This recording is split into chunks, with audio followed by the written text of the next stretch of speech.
So my question is, what's going on? Why? What summoned the F-22s to Pamlico County? What caused them to go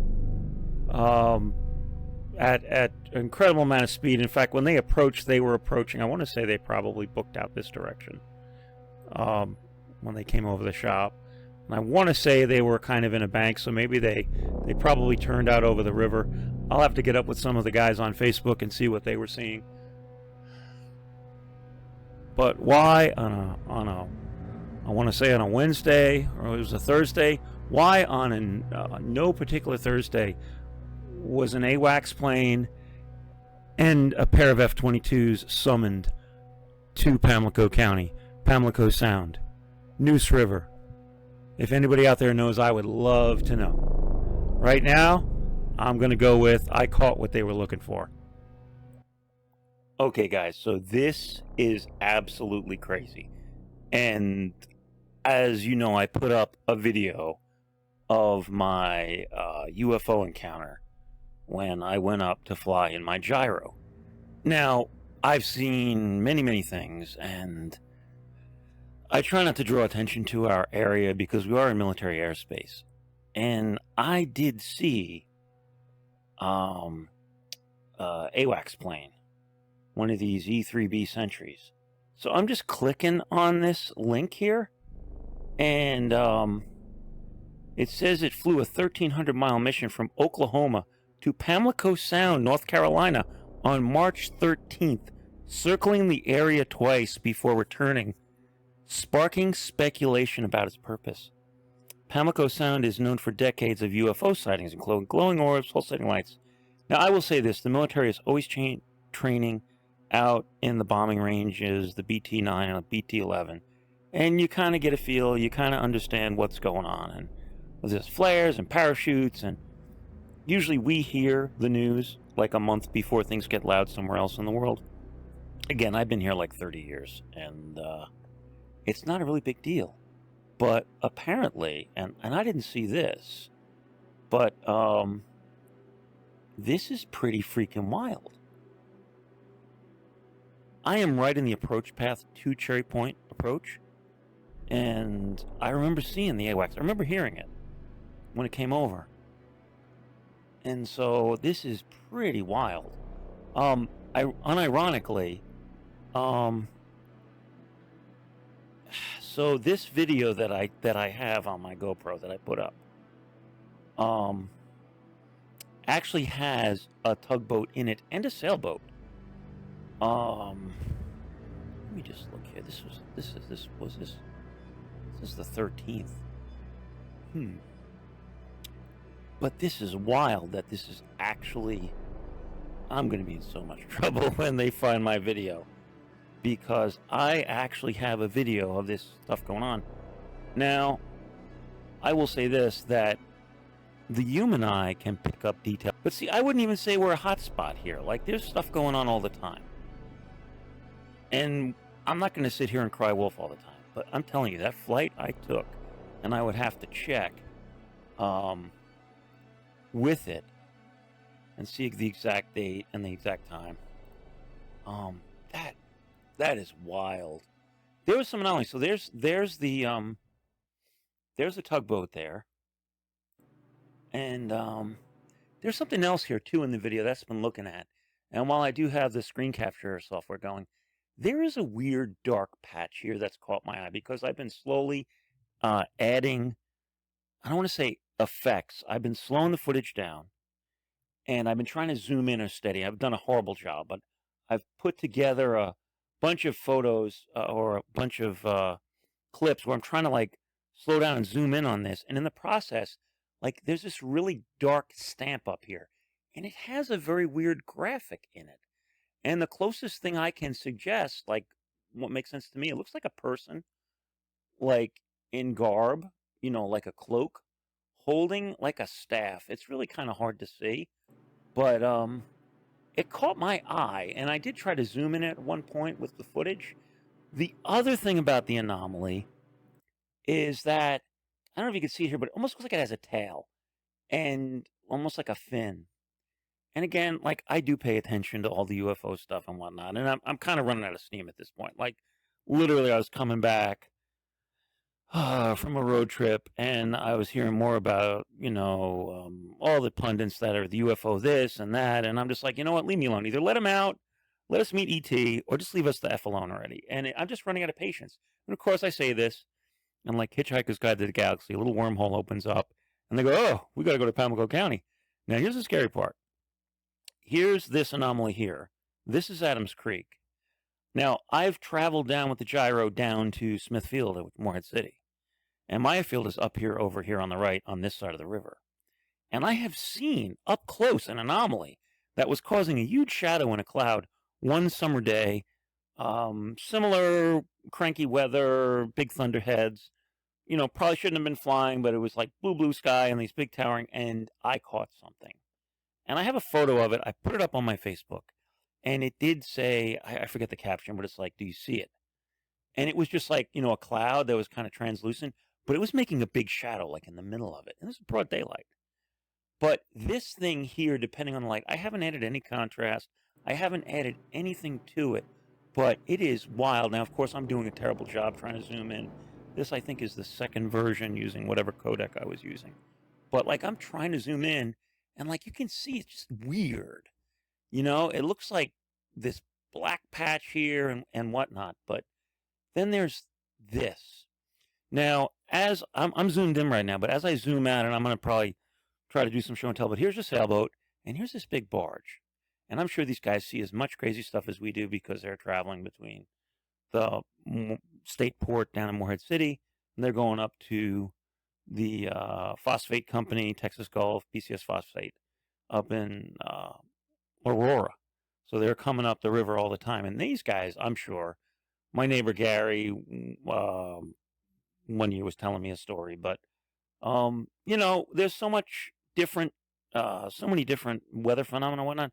But this is like, okay, if this is white frosty cloud in the middle of the river, the question is, it's like, all right, so they're using, it was so cold it like frosted cloud around it. And it fades pretty good. It fades pretty quick. The effect's only there for about 20, 30 seconds.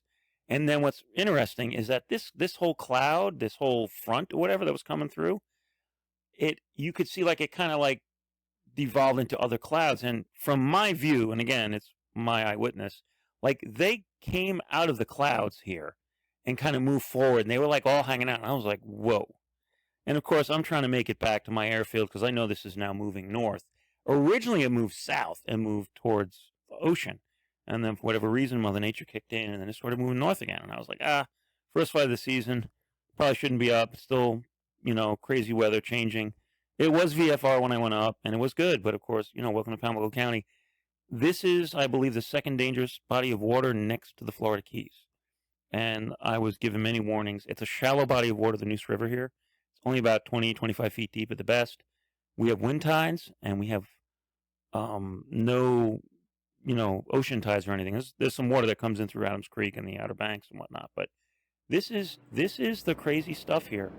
And the fact that there's actually an article that I just happened to dig up, like that blows my mind. So again, I really don't want to put Oriental on the map for a variety of reasons. But look at this thing. This thing is just out there. And I'm looking at this, and I truthfully, as it started to come and materialize, like I didn't initially see it. It was just like all of a sudden I looked up and I'm like, where did that come from? And I'm seeing it a lot clearer with my own eyes, even though my eyes are shot. And I'm looking at this thing and I'm like, whoa. So I don't know. It's just wild, just totally wild. This is one of the clips, and I'm trying to get this out, but I'm doing a screencast capture just to try to get this documented. But wild, look at that. That's some cool stuff, man. You could say whatever you want, but Cherry Point's up here at the river. That morning, there was a beautiful cloud bank that was completely covering the river. And, my little spidey sense was tingling, and I'm like, you're crazy.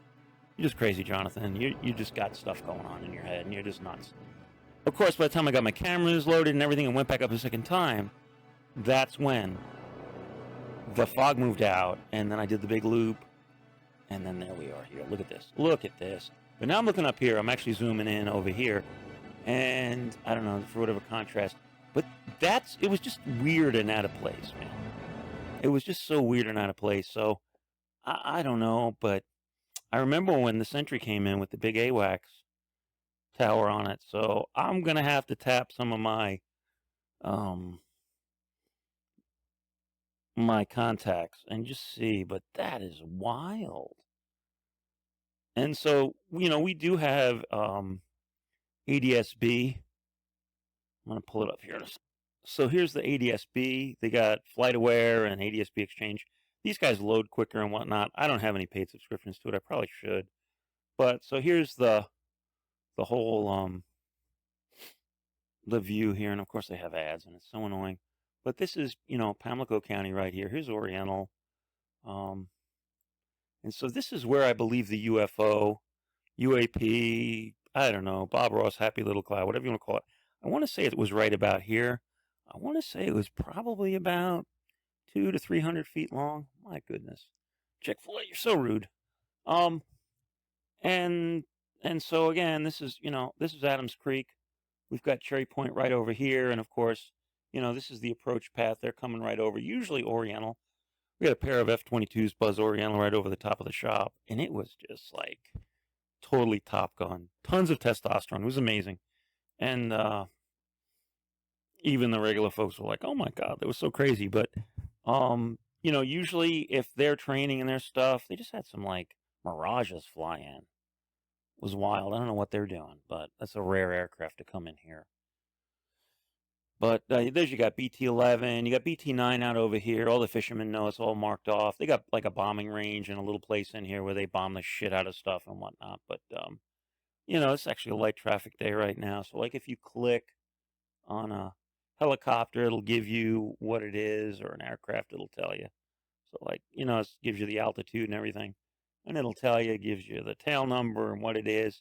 And the neat thing is it'll tell you like where it came from. So if I got some weird aircraft flying overhead, like we'll check it out. And we're like, oh, cool. And you can see how many airplanes are in the airspace here. But probably came out, this one came out of Miami. It's usually Miami or Orlando.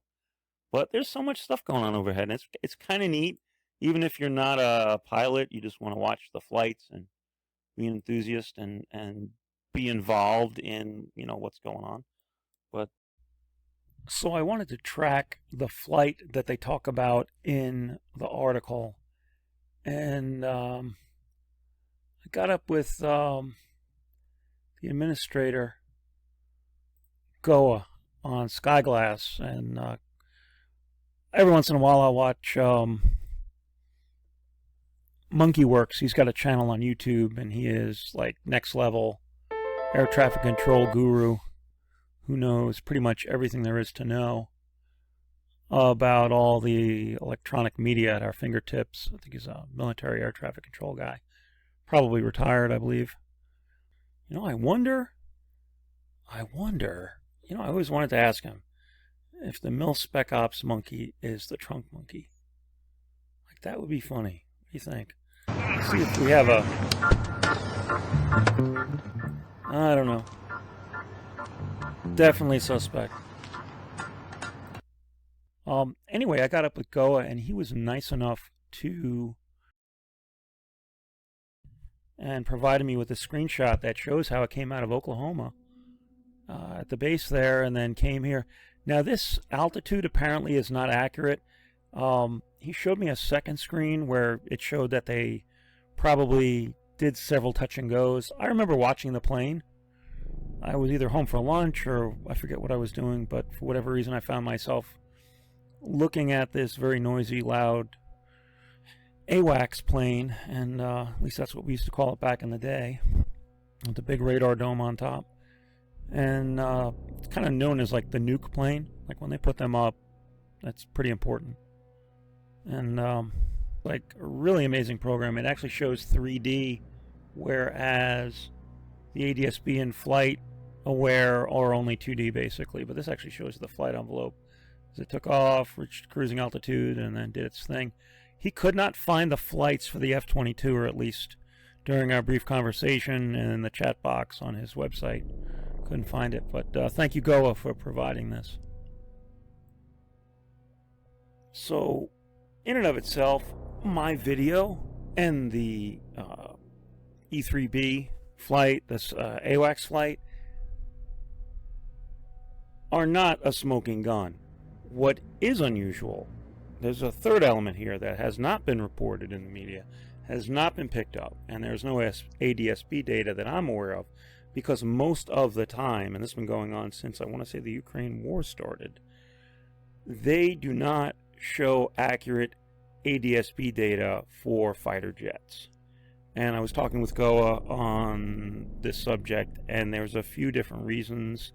There's a few different channels that you can watch that aren't really at least known by civilians, but he was so we had a couple F-22s come over at treetop level, rattle everybody's windows. It was impressive as hell. In no way was I complaining.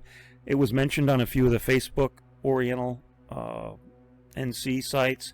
There was a few fishing guides out in the river that got a cherry view. They came over so quickly nobody had time to raise a camera. And I just remember looking up and seeing the belly, and you could literally see all the seams. I don't want to say rivets, but you could see these seams, and the bay doors were closed, and there were two of them, treetop level. I don't want to say I've never seen low planes before. There are plenty of Harriers that came through very low. One year they sucked up a bunch of trumpet swans and they lost a plane in the swamp up at Bayboro. But it's rare. So, you know, we've got all this restricted 5306 Alpha airspace, very familiar with it. These are the bombing ranges out here. They don't show it, but this is the Atlantic field out here, I believe, for the military. And this is, of course, Cherry Point here. And then you've got Newbern up here, Craven, and you've got Smithfield here in Beaufort. So my question is, what's going on? Why? What summoned the F-22s to Pamlico County? What caused them to go at an incredible amount of speed? In fact, when they approached, they were approaching, I want to say they probably booked out this direction when they came over the shop. And I want to say they were kind of in a bank, so maybe they probably turned out over the river. I'll have to get up with some of the guys on Facebook and see what they were seeing. But why on a I want to say on a Wednesday, or it was a Thursday, why on no particular Thursday was an AWACS plane and a pair of F-22s summoned to Pamlico County, Pamlico Sound, Neuse River? If anybody out there knows, I would love to know. Right now, I'm going to go with I caught what they were looking for.